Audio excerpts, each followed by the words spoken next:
Hey guys, I'm Steve. Welcome back to the channel. Welcome back to another video. If it's your first time stopping by the channel, hit that subscribe button. Trust me, you won't regret it.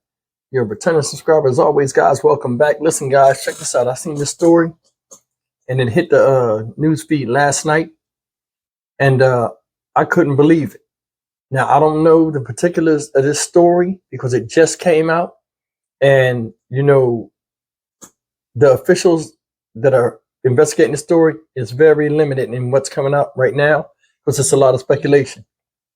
But supposedly a Nampa, not Tampa, a Nampa, Idaho man is responsible for killing another man, and the man that he killed supposedly is his mother's murderer.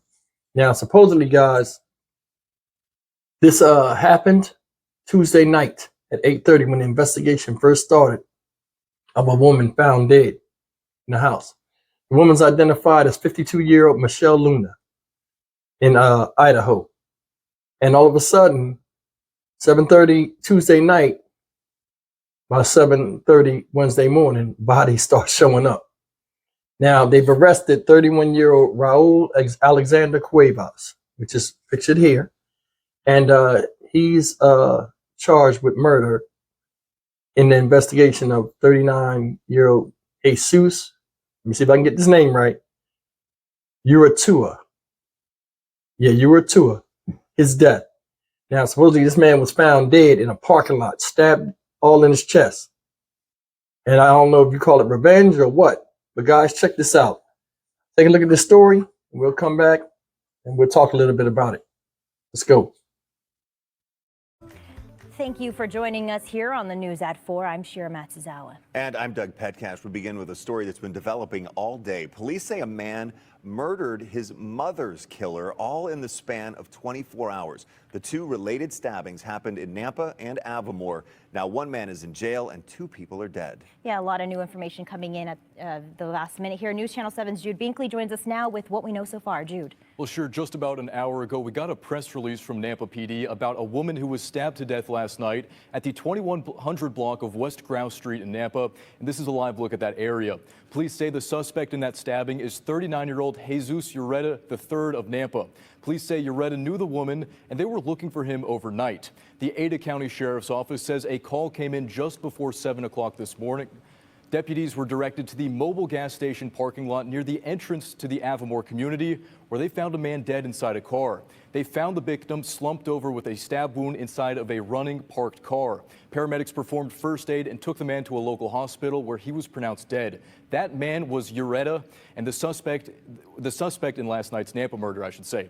Investigators taped off the gas station, and on the other side of crime scene tape, there was this dark blue Buick Regal with front fender and tire damage. Deputies set up a tent beside the car. Deputies arrested 31-year-old Raul Alexander Cuevas after they found him in a car at this Chevron gas station about 5 miles down Highway 55 off of Beacon Light Road. They took him into custody after talking to him. Similar scenes at the two gas stations. The crime scene tape at the Chevron gas station blocked off parts of it and surrounded a silver Kia. Now, Cuevas is being held in the Ada County Jail on a first-degree murder charge. Now, the woman who was killed in Nampa was 52-year-old Michelle Luna, who is Cuevas's mother. The case is still under investigation. Well, guys, there it is. Listen, I'm going to tell you something. I got to be honest with you, man. I don't know what to say.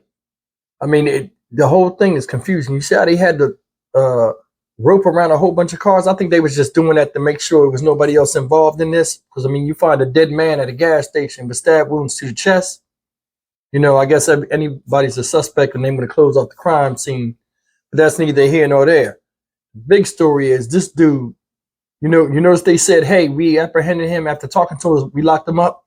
It said he doesn't have no bail. The reason why he doesn't have no bail is he's the one that killed the guy and he admitted to it.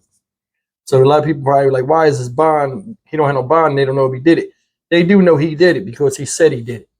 You know what I mean? I just know that from, I'm betting on that. But I'm going to tell you something, guys. It's one thing it's one thing you don't do. You don't mess with nobody's mom, man. And for somebody to stab this woman and leave her in the house like that, and I guess he found her first and he made the call. Because remember, they said Tuesday night, 8:30, the call came in and then the investigation started. He must have left the scene because he already knew what it was about. Now, I don't know. He's 31, right? Raul Alexander Cuevas is 31. Jesus, that's a hard name. Uritia is 39. So, I mean, they're closer in age than he was to his mother. I don't know if this guy was messing with his mother or what. But, and I don't want to speculate what it was about. But, man, this is some crazy stuff. Man, like for him to run up on the guy now, you seen it, the car was messed up next to the other car. I don't know what that's about. Like, I really want to update the story because there's a lot of loose ends in it. Why would that car be messed up with the window, with the door flat? I mean, with the tires flat. I don't know if they crashed into the car when the struggle ensued because they said the car was running when the guy was found dead in it. And the car was backed up. You know what I'm saying? So, I don't know. I mean, maybe the door was open. He just jumped in the car and just started sticking him because he said he died from stab wounds to his chest. I've been looking at the story all this morning. Nothing new has came out. Now, he's supposed to appear in court today. Now, if he ain't got no bond, it's most likely going to be an open and shut case. But honestly, if this man, Jesus Uridia, or whatever his name is, if this man killed this man's mother, man, depending on what the motive was or the reasoning behind it, I honestly think this man don't need to go to jail. That's just my opinion. You know, what we say don't matter in the eyes of the law. They're going to look at it a certain way, saying, hey, you can't take the law into your own hands and this and that. But sometimes when I look at that, and this is just my opinion, I don't mean to upset anybody. If somebody does something to your mother, you know, no amount of justice somebody on the outside can do can take away the pain and the loss of your mom.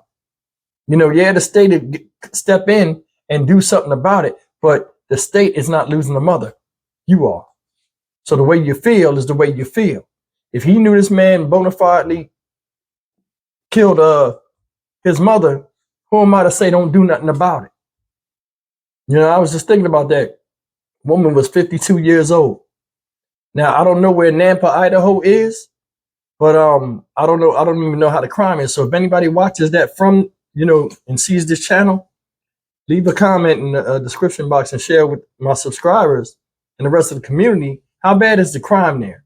Because I didn't record that last part of the video press release, but the news announcers were stunned. After it was over, they were just standing there like, you know, what do we say? Like, this is not normal around here. That's not normal, period. Especially if somebody do something to your mother, they usually run off. Or somebody do something to a family member, they usually run off. You got to find them. He knew right where to go. He tracked the dude down himself and then administers his own type of justice. Was it right? We'll never know. But I mean, if it was justified, I don't even know how they handle cases like that. Why should he still go to jail? You know, like I did the story about the daycare center lady in Baltimore. Her husband was molesting kids at a company she started with him. And she wound up shooting. She didn't kill him, but they still gave her a jail sentence. I'm not feeling that. There need to be some type of guidelines and loopholes to be like, hey, listen, man, sometimes you got to do what you got to do. But, you know, they would never bring that out to the surface because everybody be trying to use that and want to hurt people. But either way, man, the story's messed up. And I'll keep up with it, see where it goes. But honestly, if this is true, if she was just a victim, you shouldn't be locked up. Leave a comment, man. What y'all think? Think she should be locked up? Do y'all know anything else about the story? If so, share it in the comment section. I'm Stock Market Steve. I'll see you guys in the next video. As always, like, comment, share, and subscribe.